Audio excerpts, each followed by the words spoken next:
La familia lo es todo después de Dios. Para mí, la herencia del Edén es algo que viene a bendecir el sábado y el hogar, dos herencias de allí, que son extremadamente amenazadas por el enemigo, pero benditas para una sociedad moderna. El enemigo se molesta cuando te metes con el tiempo y con el hogar, y al mismo tiempo Dios bendice el descanso que necesitamos tener en el calendario y el descanso que necesitamos tener en las relaciones. Por eso la familia lo es todo después de Dios. Juan capítulo 5. Nos recuerda una frase que me gusta mucho en mi corazón y dice: si en tu vida las cosas van de mal en peor, cuando Dios llega, Él siempre va a dar lo que tiene de mejor. Por eso eligió como primer milagro de su ministerio una fiesta. No fue un funeral, no fue un manicomio, no fue un leprosario, fue una fiesta de bodas, como si estuvieran afirmando allí la importancia divina de la familia.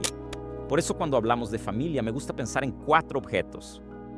Tiene la cama, tiene la mesa, tiene el sofá y está el altar. Me gusta pensar que en el sofá se da la amistad, el diálogo, la complicidad, el tiempo que mantiene una relación. La mesa es la provisión, es el crecimiento, es el cuidado de la familia que debe tener la logística para su vida. En la cama es la pasión, es la relación de un Dios que ama a sus criaturas y Él lo permite, que celebren el amor de la manera más linda y pura que existe. Pero es en el altar donde todo sucede. Es en el altar donde Dios viene en primer lugar. Es en el altar donde ocurre el milagro. Es en el altar de las bodas de Caná para cualquier boda en la faz de la tierra, donde los hogares pueden estar juntos y firmes. Escuché esto de una actriz hace unos días. Una frase que me llamó la atención decía: para mí, matrimonio se resume en ese momento en que tienes el deseo absoluto de estrangular a la persona que está a tu lado.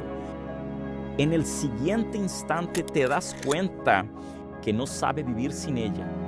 Es un poco bipolar esta definición, pero me quedé pensando así más que nunca. Realmente son los altibajos, hay valles y hay cumbres para tener valles de nuevo, pero vuelven a haber cumbres. Por eso que si las cosas van de mal en peor, cuando Dios llegue, Él dará lo mejor que tenga. ¿Cómo hablamos hoy de familia? Es el diálogo en el sentido de la cruz, vertical y horizontal. Lo que mantiene una familia no es la pasión ni una noche. Lo que mantiene una familia son todos los días de rodillas dobladas. Y es en este altar donde tienes la certeza del valor de la cama, la duración del sofá y la relevancia de la mesa. ¿Por qué? Porque cuando tienes este diálogo en horizontal, pero al mismo tiempo el diálogo con Dios en la vertical, Dios es el agente prioritario de toda la familia. Entonces vas a acompañar en este momento una discusión bíblica, sueño divino, y cuando se habla de familia no puedes convertir en sermón o predicación lo que es la unción. Es transpiración de ser humano que fue hecho para convivir, para relacionarse, para amar, porque ya es amado. La familia es la extensión del amor de Dios. Por eso existe una diferencia dramática entre fuegos artificiales y estrellas en el firmamento, porque el mundo presenta el espectáculo de la seducción, la distorsión, el engaño, tratando de destruir lo que es hermoso, que es sólido y consistente en la palabra, que es la familia. Pero son las estrellas del firmamento las que muestran de qué está hecho el cielo: principios, valores, familias que resisten. Repito, existen valles, pero también existen cumbres. Y con las rodillas dobladas, una familia resiste blindada, aunque los cielos se caigan. Yo creo en la palabra de Dios. Y la Biblia tiene a la familia como una relación máxima de intimidad, complicidad y unidad, y representa la misma Trinidad. Tú, sé bienvenido a este momento hermoso, aunque sea la minoría absoluta en un mundo que se burla, pero en un Dios que hace valer la pena la familia, un pedacito del cielo.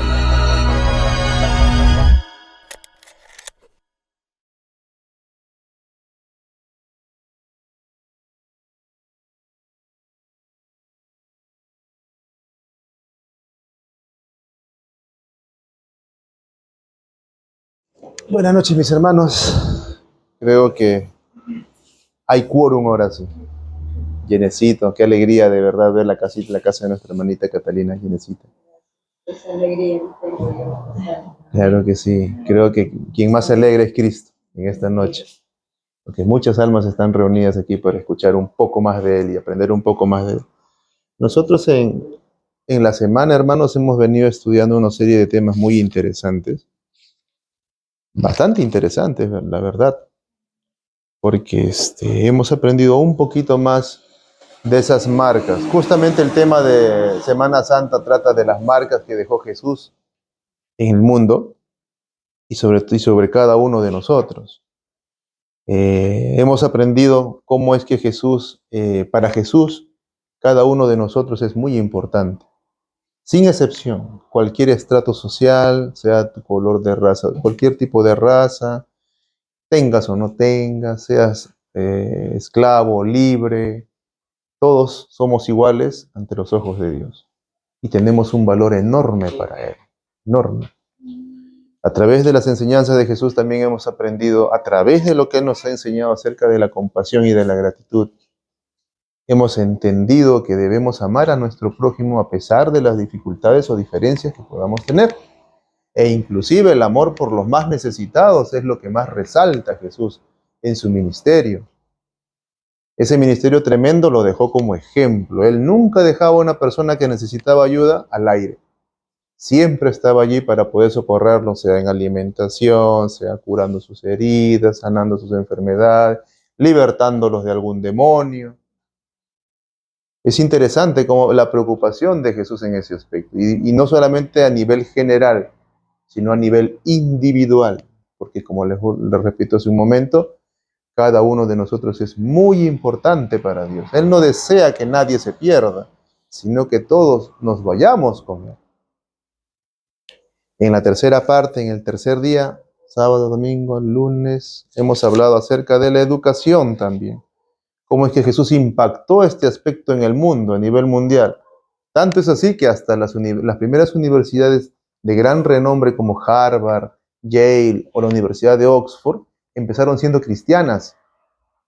¿Qué pasó? Bueno, en el camino por ahí se empezaron a alejar, empezaron a entrar el lado más humano, pero eso no quita que las raíces que tuvieron estas universidades de gran renombre hasta el día de hoy tuvieran raíces cristianas. Y es más, ¿cuántos de nosotros sabemos que los primeros presidentes de Estados Unidos fueron cristianos? ¿Cuántos de nosotros sabemos que incluso su constitución está fundamentada al 100% en la Biblia? Ya. Poco a poco el ser humano en los últimos tiempos ha venido modificando muchas leyes, así como las nuestras, ¿no? Pero nada quita que toda la influencia que recibieron de Jesús llegó hasta el día de hoy y sigue permaneciendo todavía. La educación que Jesús nos vino a brindar es sobre todo para que conozcamos la verdad y que esa verdad no necesariamente es información, sino una persona, es Él, es Cristo. Y solamente la verdad os hará libres, dice la palabra del Señor. ¿Y cómo podemos encontrar la verdad? Estudiando su palabra, conociéndolo a Él cada día. El video de hace un momento nos habla que cada una de las familias, justamente es el tema de ahora, cada una de las familias sobrevive día a día, ¿cómo? De rodillas, todos los días de rodillas. Hay una frase que dice, de pie ante la vida y de rodillas siempre ante Dios. Es la forma en la cual nosotros podemos mantener a nuestras familias unidas siempre.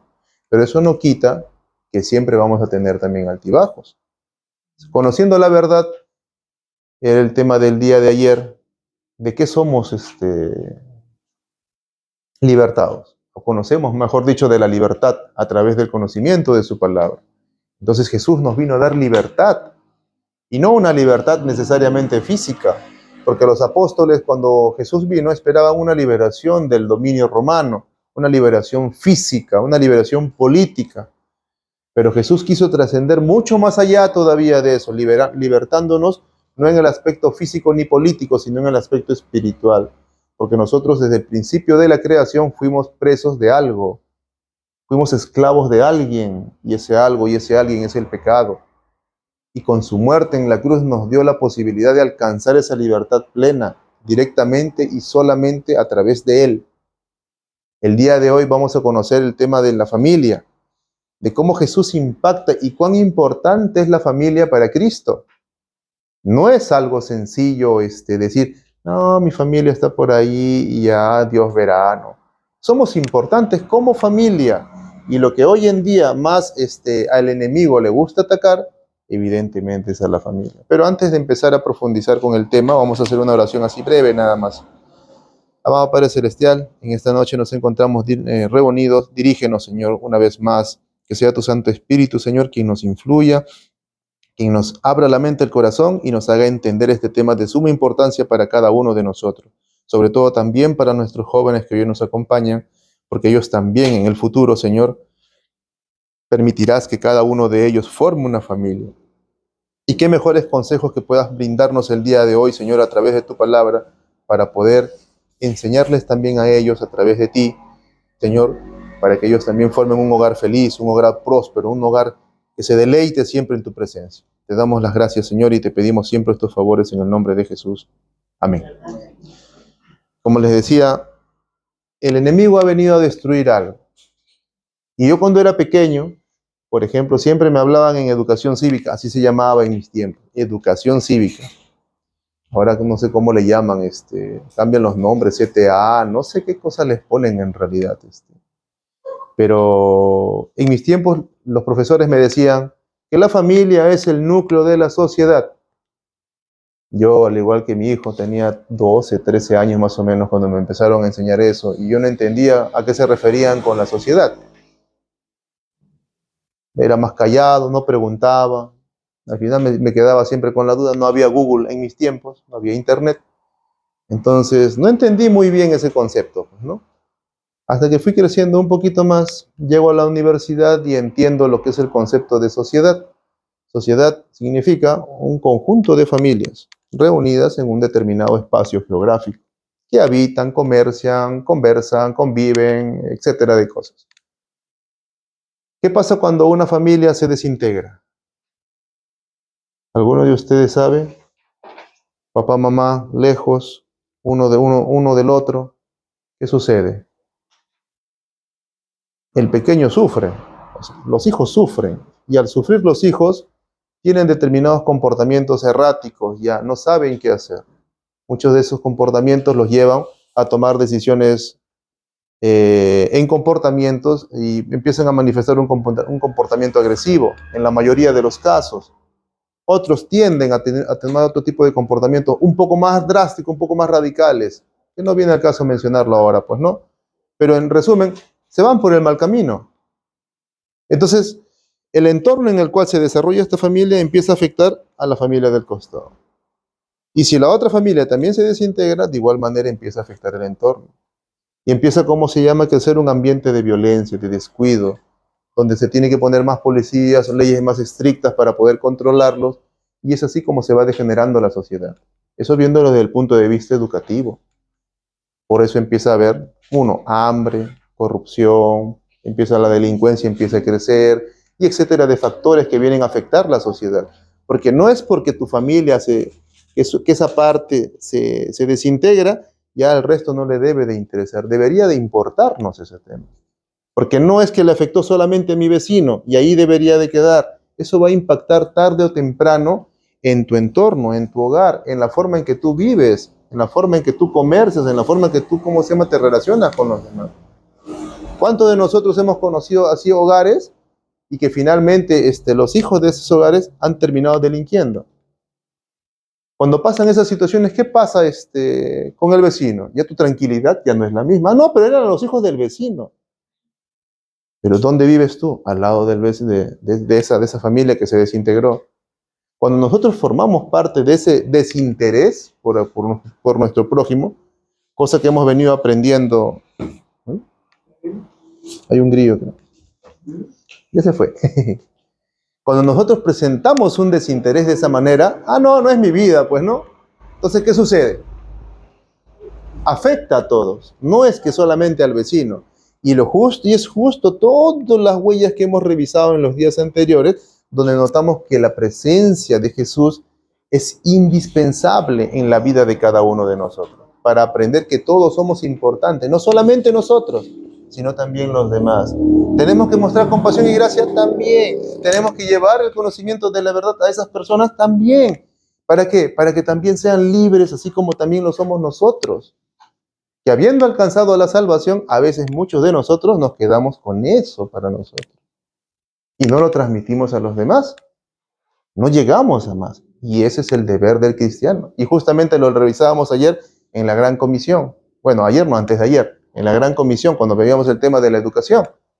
Porque Jesús, ¿qué vino a hacer? Vino a ser discípulos, no solamente oidores.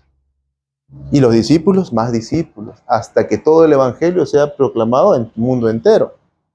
Entonces, con esta breve introducción acerca de la importancia de la familia en la sociedad, es que finalmente nosotros vamos a empezar a entender la importancia, lo importante de una familia para Dios. ¿Cuál fue la primera familia en la cual nosotros conocemos en las Escrituras? Adán y Eva fueron la primera familia. ¿Sufrieron algún tipo de violencia? Claro que sí, porque uno de los dos fue engañado y finalmente los dos pecaron. Entró el pecado y posteriormente a su familia, ¿qué le pasó? Tuvieron dos hijos, Caín y Abel. ¿Qué pasó con Caín? Terminó matando a su hermano Abel. El primer asesinato en la historia. Terrible, ¿verdad? Las consecuencias del pecado. Cuando uno vive así lejos del Señor, vamos a terminar en ese aspecto. ¿Y Dios quiere eso para las familias verdaderamente? No. El Señor quiere que, según las Escrituras, el Señor quiere que todos procedan al arrepentimiento para que puedan volver al cauce original, a ese estado original en el cual fueron bendecidos Adán y Eva al principio de la creación. Fuimos creados seres eternos, hermanos, no seres finitos. Nuestros primeros padres fueron creados con vida eterna. No había muerte, no había pecado. Pero por ahí un tercer agente entró en la creación y terminó tergiversando todo esto. La venida de Jesús tiene el propósito de restaurar todo aquello que el diablo, que el enemigo, provocó en la creación. Bueno, después de la creación. Ese es el objetivo fundamental, restaurar a todas las familias. Y qué bonito que todos los que estamos aquí presentes, así podamos también ver a nuestros semejantes, a nuestros familiares allá en el cielo, ¿verdad? Qué lindo sería que, mira, mi esposa, mis hijos están allí, mi suegra también con todas mis cuñadas están allí, cada uno de su familia, y cada uno de nosotros de igual manera con cada uno de nuestros familiares. Pero lamentablemente vivimos en un mundo de pecado. Tenemos que decidir qué es lo que queremos para nuestras vidas. Entonces, para poder profundizar en el tema de la familia, el videíto hace un momento hizo referencia a unas bodas, que curiosamente hace alusión al primer milagro que Jesús manifestó estando en vida. Esto yo lo estaba buscando en los otros evangelios y me di con la sorpresa de que no estaba. Solamente se encuentra detallado en el libro de Juan. En el capítulo 2 del libro de Juan podemos encontrar las bodas de Caná. Voy a darle lectura a mis hermanos para poder profundizar un poquito. Las bodas de Caná, dice la palabra del Señor. Al tercer día se hicieron unas bodas en Caná de Galilea, y allí estaba la madre de Jesús, y fueron también invitados a las bodas Jesús y sus discípulos. El versículo 3 dice, y faltando el vino, la madre de Jesús le dijo, no tienen vino. Jesús le dijo, ¿qué tienes conmigo, mujer? Aún no ha venido mi hora. Su madre dijo a los que servían, haced todo lo que os dijere. Y estaban allí 6 tinajas de piedras para agua, conforme al rito de la purificación de los judíos, en una de las cuales cabían 2 o 3 cántaros. Entonces Jesús les dijo, llenad estas tinajas de agua, y las llenaron hasta arriba. Entonces Jesús dijo, sacad ahora y llevadlo al maestresala. Y se lo llevaron. Cuando el maestresala probó el agua hecha vino, sin saber él de dónde era, aunque lo sabían los sirvientes que habían sacado el agua, llamó entonces al esposo y le dijo, todo hombre sirve primero el buen vino, y cuando ya han bebido mucho, entonces el inferior. Mas tú has reservado el buen vino hasta ahora. Este principio de señales eso hizo Jesús en Caná de Galilea, y manifestó su gloria, y sus discípulos creyeron en él. Después de esto descendieron a Capernaum él, su madre, sus hermanos y sus discípulos, y estuvieron allí no muchos días. ¿Qué nos está contando este pasaje de la Biblia, hermanos? Jesús es invitado a un matrimonio, a la formación de una nueva familia. Hace poquito, más bien, estaba con mis hijos viendo una serie. No sé si ustedes han visto la serie The Chosen, Los Elegidos. Una que está una de moda últimamente, que nos retrata la vida de un Jesús un poco más humano, un poco más, sí, un poco más cercano al ser humano. Un Jesús que muestra emociones, un Jesús carismático, un Jesús que hace bromas, un Jesús que se ríe, que siente el dolor de la persona a la cual está o sanando o ayudando. Al ver hay un episodio justamente que retrata este matrimonio, vemos cómo Jesús llega, y el pasaje mismo de la Biblia nos lo cuenta, llega a este matrimonio y evidentemente surge una necesidad. María, su mamá, le dice, ¿sabes qué, Jesús? Se acabó el vino. ¿Qué nos está queriendo contar con esto? Que tienen una necesidad, tienen un problema. ¿Y cuántos matrimonios que hay aquí no hemos pasado por problemas, por ejemplo? ¿Hay necesidad? ¿Hay problemas en nuestros matrimonios o no? ¿Qué es lo que hace María en el texto bíblico? Va y acude a Jesús. ¿Para qué? Para que ayude a este matrimonio. ¿Sabía María del poder de Jesús, sí o no? ¿Sabía que era una persona especial, sí o no? Él sabía que era el Mesías. Así se lo había anunciado el ángel. Desde su nacimiento, desde su concepción, ella ya sabía que Jesús era alguien especial, era el Mesías prometido. Entonces le pide un favorcito especial, ¿no? Lo curioso del caso es que a veces, abriendo un paréntesis, es que muchos de nosotros a veces conociendo estas verdades, la verdad a través de la Biblia, decimos a otros, pero ¿por qué tienes que creer en María? En cierta denominación, ¿no? ¿Por qué tienes que creer en María? Nosotros solamente creemos en Jesús. Yo abiertamente entonces también les diría, yo sí creo en María. ¿Por qué? Porque María le da un consejo sabio a todos los sirvientes en esa boda. ¿Qué les dice? Hagan todo lo que Él les diga. ¿Y qué nos mandó Jesús? A conocerlo. Qué interesante consejo, ¿no? Cuando nosotros tenemos una necesidad, a veces como una familia tiene necesidad, y esa necesidad se presenta y esa familia no conoce de Jesús, tenemos que hacer ¿qué cosa, hermanos? Tenemos que hacer como María y decirle, Señor Jesús, no tienen vino. ¿Qué representaba el vino en un matrimonio, hermanos? ¿Alguno de ustedes tiene alguna idea?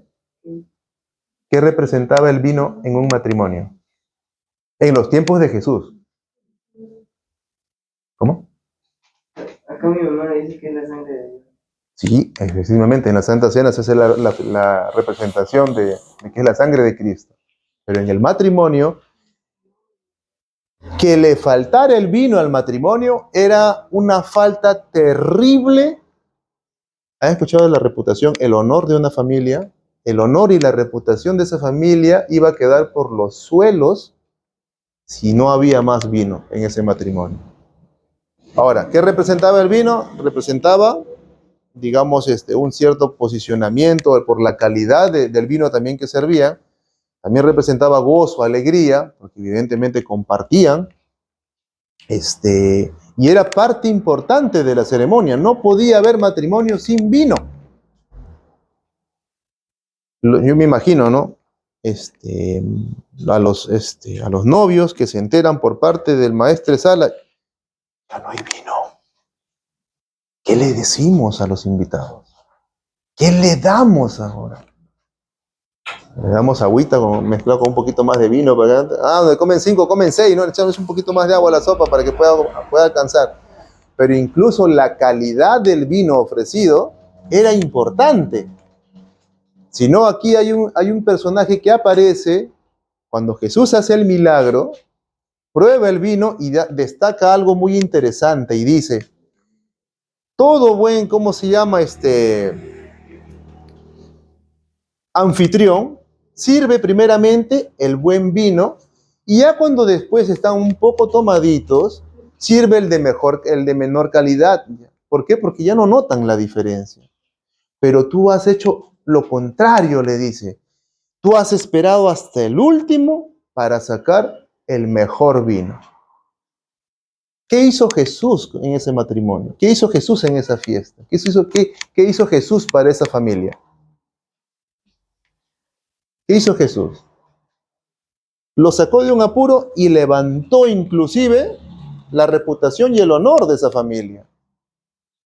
¿Se dan cuenta lo que Jesús puede hacer en nuestra vida, en nuestras familias, si solamente le damos la oportunidad de que pueda entrar también a nuestras casas? Mira, y lo curioso y donde me saco una lección muy importante es en la acción de alguien que estaba preocupado por esa familia, María.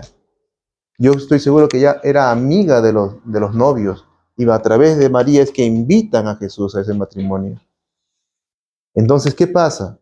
Cuando nosotros conocemos la verdad, hemos aprendido de la compasión, entendemos que todos somos importantes, nos hemos educado en la palabra, vivimos bajo esa libertad preciosa que Cristo nos otorgó a través de su sangre, tenemos que entender de que no solamente queda con nosotros. Si nosotros vemos alguna familia en necesidad, tenemos que visitarlos, darles palabras de aliento, así como María, hablar con Jesús y decirles, Señor, ya les acabó el vino. ¿Puede o no puede hacer eso Jesús en nuestra familia? Creo que podría hablar por experiencia propia que Jesús hizo eso en mi familia, hizo eso en mi casa. Si les contáramos todos los detalles, hermano. Si le contáramos todas las cosas. Así resumiéndolo, ¿cuántas veces nos hemos divorciado? Como 4 veces, ¿no? Más o 5 o 6 veces, creo. No, es en serio, son cosas que pasan, hermano. ¿Por qué? Porque se nos acabó el vino. ¿Y quién solamente puede restaurar el vino, mis hermanos? Cristo. Es solamente Cristo. No hay nadie más que pueda hacer eso. Y la importancia de cada familia para Cristo es vital. Pero tenemos la enorme responsabilidad de hacerle conocer esto también a nuestras casas, a nuestra familia.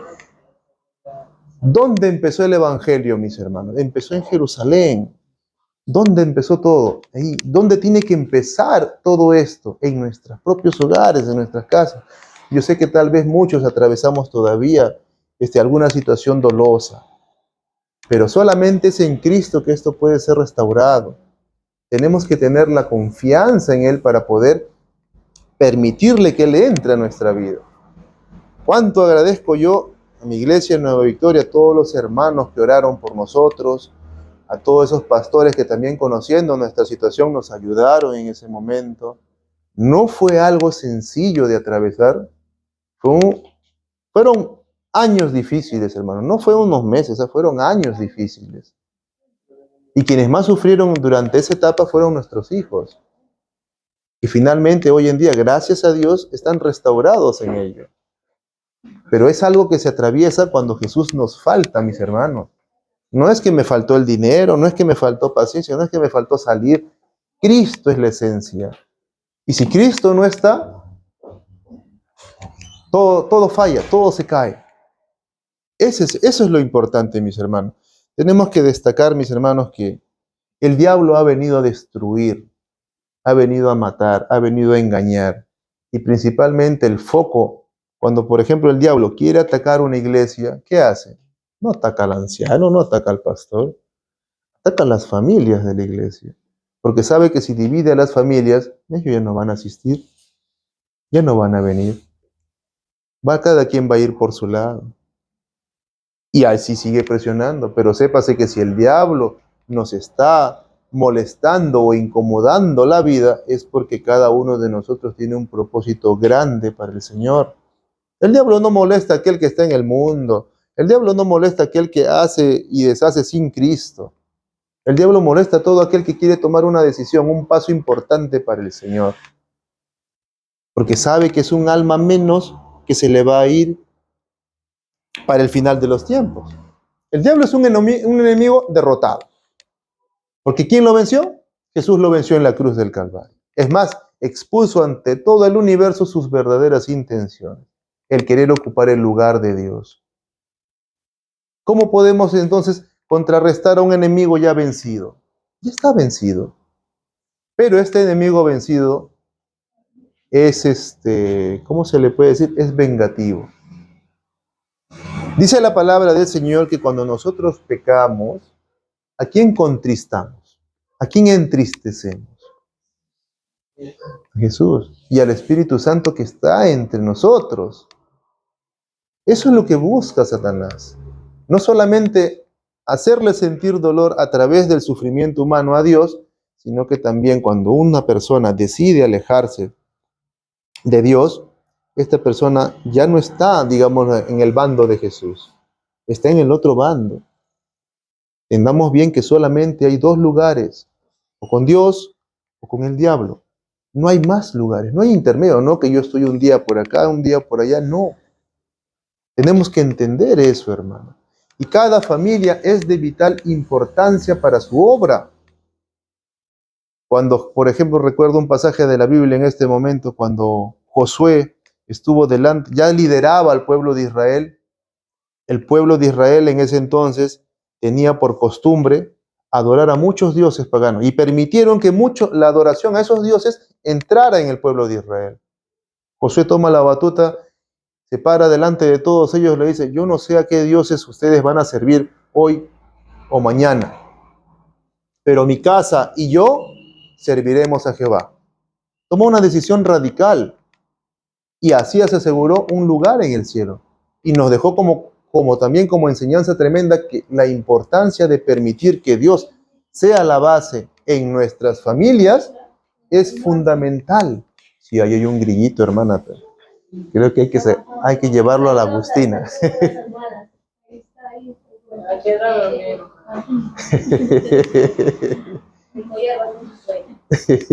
Me han puesto un poco tensos a todos. Pero se dan cuenta, mis hermanos, eso es lo que ha venido a destruir Satanás. Entonces, ya para terminar, porque es importante, sí, la relación que tenemos que tener con Dios cada día, y no solamente nosotros los adultos, sino que como cabezas de hogar, y me refiero al esposo y a la esposa, instruyamos a nuestros hijos. Cuando Foto por la ventana, hermano.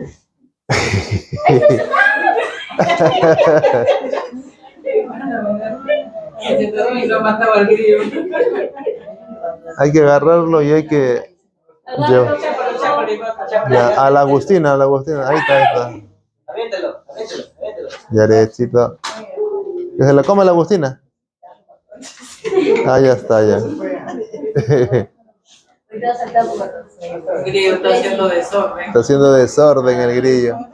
El enemigo lo trae para defender. Ah, aquí te lo tenía en su mano ya.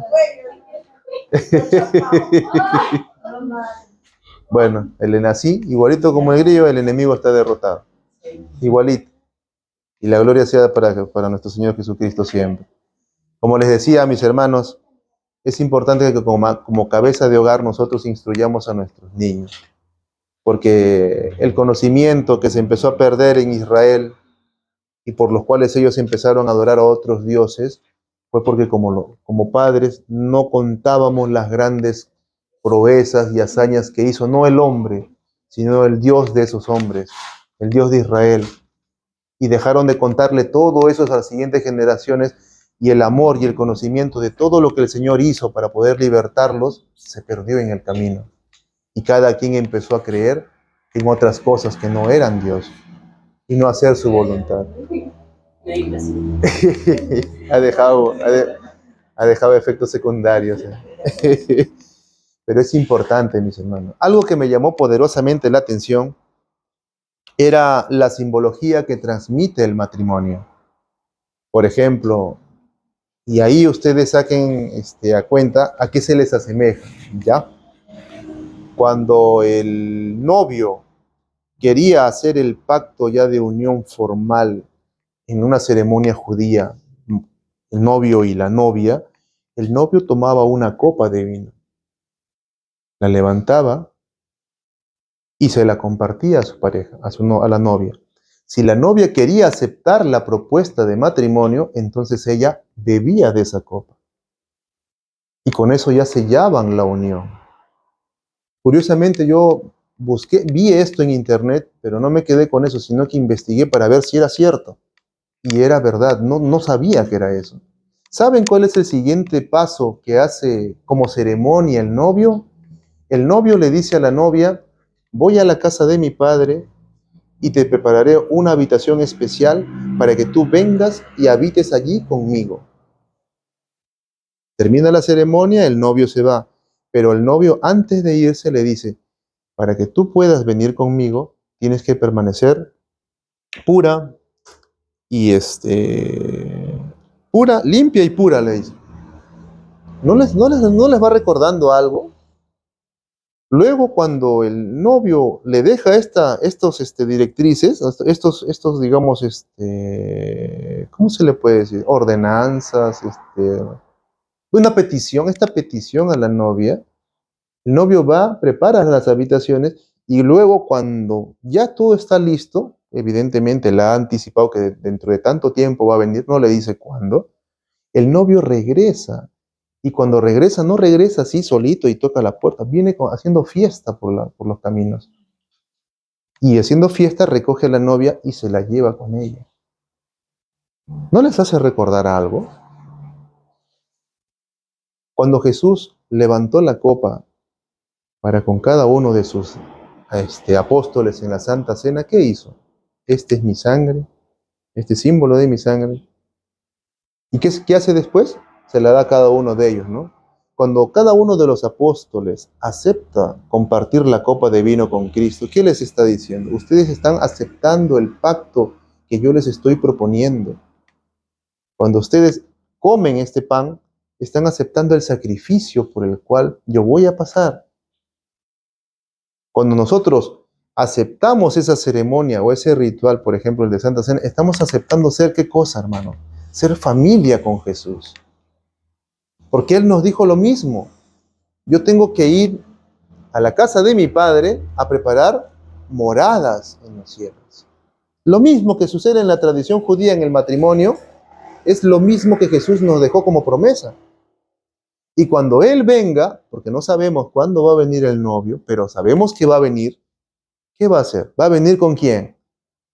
Va a venir con los ángeles en los cielos. No va a venir solo.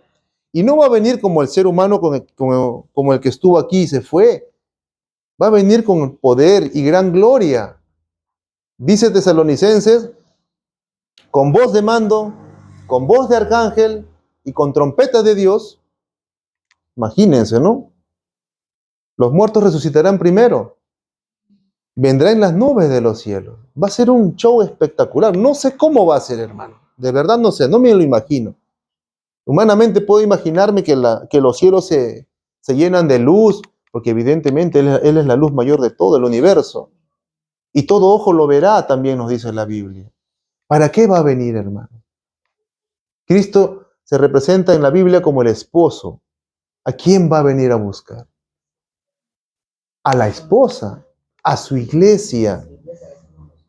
Y cuando dice su iglesia, no dice una denominación, hermanos, por favor, así hagamos la aclaración.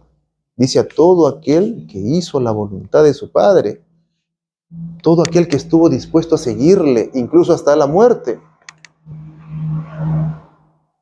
A veces confundimos el término, ¿no? Y eso lo asociamos con alguna denominación, pero no es así. La Biblia no nos dice eso. La Biblia nos dice, todo aquel que creyó y fuere bautizado, ese será salvo. Entonces, hermanos, ¿a qué estamos llamados nosotros?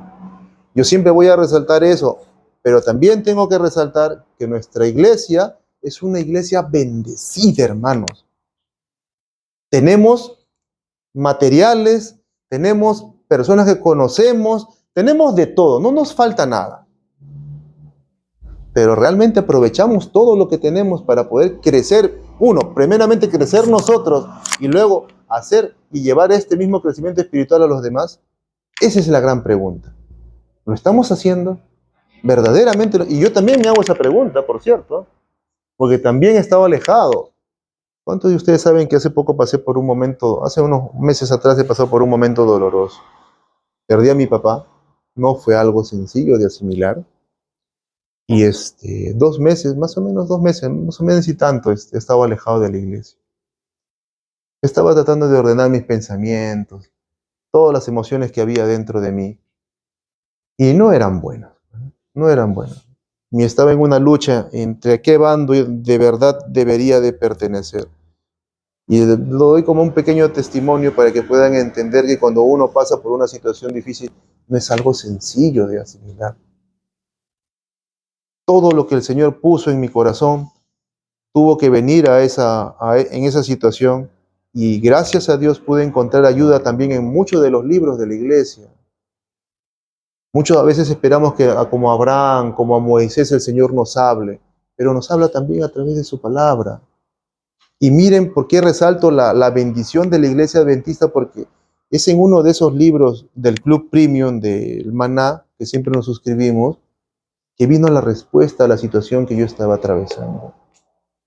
Es un libro, se los recomiendo, el libro es inquebrantable. Si tienen la oportunidad de comprárselo al hermano Enoch, porque el hermano Enoch también vende estos materiales, les ayudará muchísimo a entender cuál es el poder de la oración, hermano.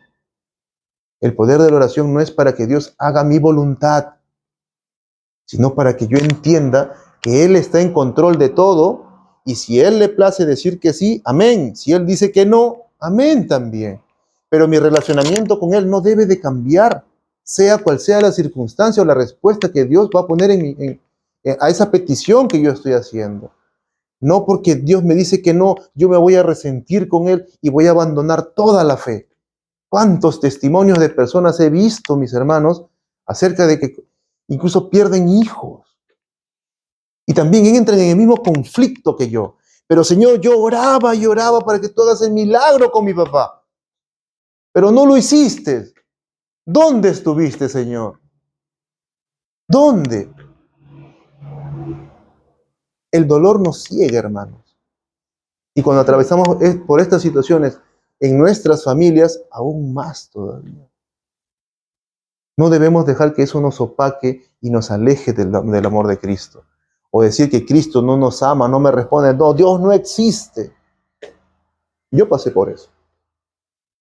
Yo pasé por eso. Y gracias a esos materiales que Dios puso en mi vida, que llegaron a mi casa, es que pude entender que la oración no es para que Dios haga lo que yo quiera, sino para que el relacionamiento verdadero crezca en mí con Él.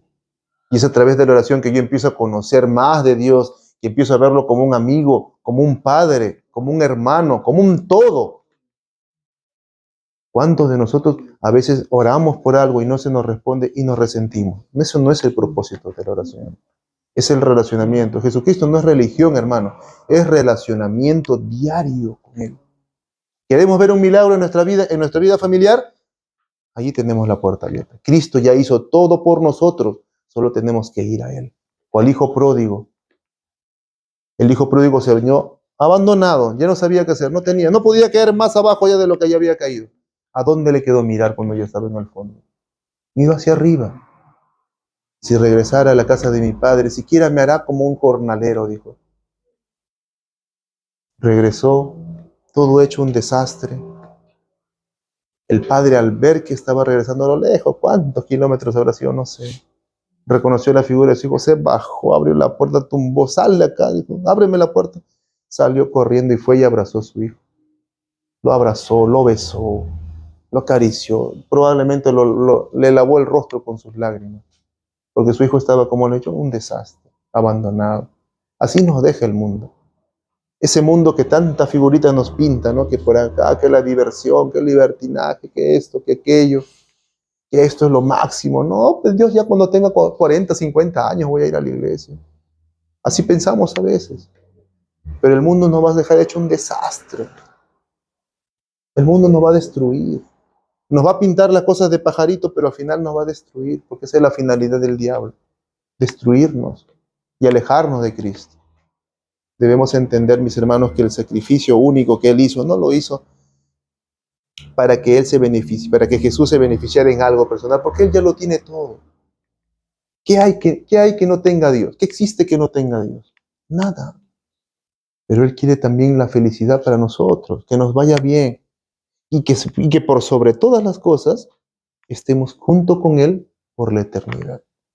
Es el mayor regalo que nos va a dar cuando Él venga por segunda vez en las nubes de los cielos. ¿Cuántos de nosotros quisiéramos estar también dispuestos a poder, que cuando veamos esa señal en el cielo, si Dios nos da la posibilidad de ver esa señal en el cielo, estar gozosos en el corazón y decir, Señor, ya viniste al fin, me voy contigo? Pero si no he vivido conforme a lo que Él, como se llama, espera de mí, ¿cómo se va a sentir mi corazón cuando suena la final trompeta en el cielo? ¿Será que yo también lo saldría a esperar, a ver, o me voy a esconder? ¿Qué va a pasar en mi corazón? ¿Cómo me voy a sentir? ¿O cómo se va a sentir el Señor cuando mi nombre no se haya escrito en el libro de la vida, hermanos? Es importante entender que aún hay tiempo, aún estamos a tiempo. Mientras haya vida, hay tiempo. Mientras la puerta de la gracia no se haya cerrado, hay tiempo de volver a los pies de Jesús. Y no debemos de temer a los comentarios, a lo que el enemigo pueda poner en nuestro camino, que puede hacer muchas cosas. Volvamos a Cristo, hermano. Si no lo hemos conocido, amén. Y si no lo conocemos aún, démosle la oportunidad de que entre a nuestra vida. Y vamos a ver, al igual que la vida de Josué, la vida de David, la vida de todos los patriarcas, todos los hombres de fe que podemos encontrar en la Biblia, son vidas restauradas, son vidas que vivieron a cabalidad, bajo la protección y la bendición de Dios. Yo por ahí compartí, ya para terminar, un video en Facebook, sí, en Facebook fue, acerca del testimonio de una mujer que había tenido un bebé y lo había perdido, y se amargó y se resintió con el Señor. Por ahí presentaban por uno de los comentarios que decía, la historia de Job es fascinante, es tremenda, hasta que nos toca ser Job, ¿no? Hasta que nos toca ser Job. Pero era necesario que Job también entendiera eso para que su vida pueda ser plena en Cristo. Porque es a través de lo que le sucedió también que él reconoció la grandeza de Dios. Porque hay una discusión después por el capítulo 40 donde finalmente se manifiesta lo que Dios quería de Job, que entendiera, ¿dónde estabas tú cuando yo tracé los límites del universo? ¿Dónde estabas tú cuando yo hice esto o aquello? ¿Dónde estabas tú? Y ahí Job entiende la grandeza de Dios. Y eso es lo que también tenemos que entender nosotros en nuestra vida. Y sobre todo en nuestras familias. Que Dios nos bendiga, mis hermanos.